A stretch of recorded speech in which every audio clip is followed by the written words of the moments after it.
Hi, thanks for joining me today. This is Sarah with Oh Sarah So Sarah, and today I am going to show you what's in this bag. I paid $7 for a grab bag of linen scraps, and I want you to see what's inside. Let's take a look. I was kind of secretly hoping to find pieces big enough to make something, but I think what I got is a bunch of tiny pieces. Looks like from a serger. I've heard that some people have been using this scrap bag to make a linen pillow and stuff it with these tiny scraps. So I'm thinking that's what this might be used for.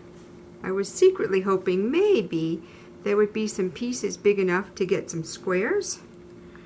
Maybe a linen quilt. I could combine some of these squares. This might be big enough for a square. With some of my other linen scraps and put together a baby quilt or maybe a lap quilt just for me. So this piece is kind of long, but there's something that I might be able to get a square out of. There's a decent size for a square, but most of it would be great for making a pillow, stuffing a pillow with linen scraps. That way you get the frequency of the linen on your head while you're sleeping at night.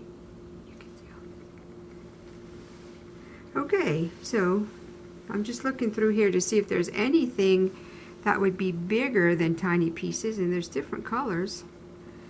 That would be big enough for a square for my little linen quilt. But for the most part, it's tiny pieces. I'm going to make a pillow, and then I'll stuff it with these scraps and let you know if it's worth it or not, if it's comfortable. I hope it's comfortable. Until next time, thanks for watching. Oh Sarah, So Sarah.